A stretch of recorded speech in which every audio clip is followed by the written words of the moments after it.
In January of 1979, when the Dukes of Hazzard premiered on CBS during its primetime schedule, it was initially nothing more than a temporary patch in their lineup. Only 9 episodes had been ordered, and most of the executives with the network didn't expect the series about 2 brothers at odds with the corrupt law enforcement of Hazzard County would become both a ratings powerhouse and a merchandising bonanza.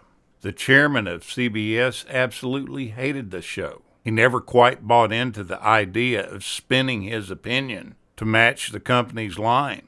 William Paley, having built CBS from a radio station to one of the big 3 television networks, had dealt with talent as diverse as Norman Lear and Lucille Ball, which was a marked contrast to the southern fried humor of the Dukes of Hazzard. Even when the series was in the top 10 and was an unbelievable success, he described the show as lousy.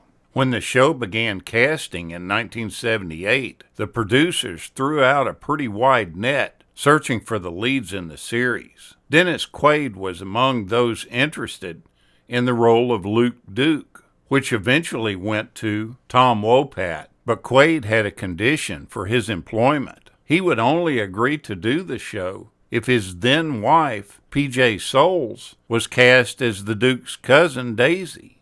She just wasn't a proper fit for that supporting part, which really put Quaid off. Eventually, they hired Catherine Bach to play the role of Daisy. When John Snyder went in for his audition, he walked in there like he was a redneck. The New York native was only 18 years old when he went in to read for the role of Bo Duke. The problem they had with it was that the producers wanted someone that was 24 to 30 years old. Snyder lied about his age and passed himself off as a typical Southern stereotype. He told another fib, too, and that was that he was a great stunt driver. This performance he pulled off landed him the role on the show.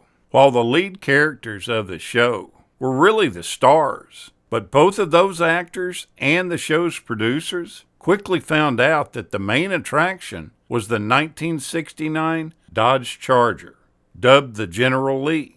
Bo and Luke Duke used the car to travel from one caper to another. Of the 60,000 letters the series was receiving each month, 35,000 wanted more information on or pictures of the car. The car was truly the star.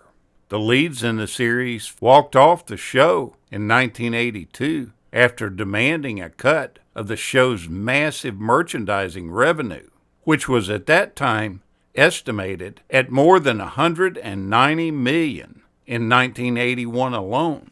They were replaced by cousins of the Duke boys, and the fans absolutely hated this action. They looked at these characters as being scabs. The 2 leads eventually came back, but this wasn't the only time that Warner Brothers had to deal with some irate actors. James Best, who played Roscoe, refused to film 5 episodes because he had no private dressing room in which to change his clothes. Ben Jones, who played Cooter the mechanic, briefly left because he wanted his character to sport a beard. And the producers said absolutely no. They wanted him clean-shaven. Now, the Dukes of Hazzard famous hood slide was actually an accident. It became a staple and even a cliche of action films everywhere. The slide over the top of the hood was popularized by Tom Wopat. While it may have been tempting to take the credit for it, he says that it was unintentional, and that the first time that he tried clearing the hood, the car's antenna actually hooked him and injured him. Waylon Jennings provided the voice of the balladeer, the off-screen narrator of each episode. He also was the one that sang the show's theme song, The Good Old Boys, which went on to become a hit single record in 1981. The General Lee's famous Dixie horn wasn't originally planned. When the producers were driving in Atlanta during the first few episodes, they heard a car pass with a Dixie horn. They went on to chase the driver down and convinced him to sell the horn to them. They later realized that it was just a novelty horn, which could be purchased at any auto parts store for about a third of what they paid for it. That horn was only used in the first 5 episodes. Once filming ended up moving to the Warner Brothers lot, the horn was edited in post-production. During the show's run, Sorrel Brook would often make personal appearances as Boss Hogg, wearing his white suit and hat and speaking in a southern accent. Fans of the show, especially the children, were really surprised to learn that he was really a kind and courteous gentleman, and that his character of Boss Hogg was just the opposite of the way he really was. It's interesting to know that the inspiration for the character of Boss Hogg and Sorrel Brook's interpretation of it comes from the U.S. Senator Strom Thurmond. Several country and western stars make appearances on the show as part of Roscoe and Boss Hogg's Celebrity Speed Trap. Some of the stars who appeared were Waylon Jennings, Mickey Gilley, Buck Owens, Johnny Paycheck, Don Williams, Loretta Lynn, the Oak Ridge Boys, and the list goes on with these Nashville heavy stars. The TV show was really based on a movie that came out in 1975 called Moonrunners. With Waylon Jennings as the balladeer, Ben Jones played Cooter in the TV show, but was Agent Fred from Chicago. Bo, Luke, and Uncle Jesse did not have the same last name of Duke, but instead had the name of Hagg. James Mitchum played Grady Hagg, Kyle Martin was Bobby Hagg, Bruce Atkins was Sheriff Roscoe Coltrane, and Bill Gruber was Cooter Pettigrew. Uncle Jesse Hagg was played by Arthur Honeycutt. The part of Daisy Duke was originally intended to resemble Dolly Parton. Catherine Bach's audition was so strong that she changed the producers' minds about this character, and they cast her as Daisy Duke on the spot. In the pilot, Daisy is described as knowing the lyrics to all of Parton's songs, and in the early episodes, it's implied that Daisy is looking to start a music career. Now let's talk about Daisy Duke's shorts for just a minute. They almost didn't make it into the show.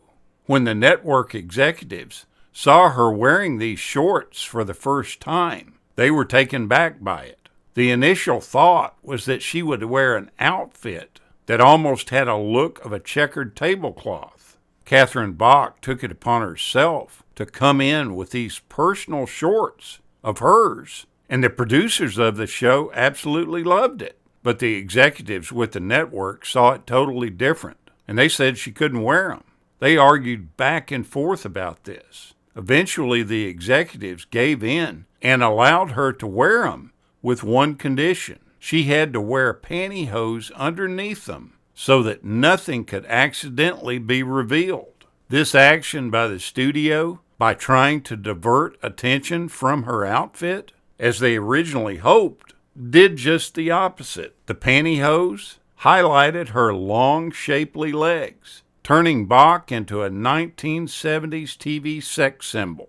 To this day, if you see somebody describing short shorts like that, they almost always call them Daisy Duke shorts. So she basically coined this term. Part of the decline in the ratings during the second half of the series' run was really attributed to the debut of the TV series Knight Rider. While they didn't air directly against each other, both shows vied for the attention of a largely younger audience that had an interest in souped-up cars. As a result, producers began to increase stunts and jump sequences that featured the General Lee. Take another look at this classic late 70s show. It's always an enjoyable watch, full of plenty of laughs.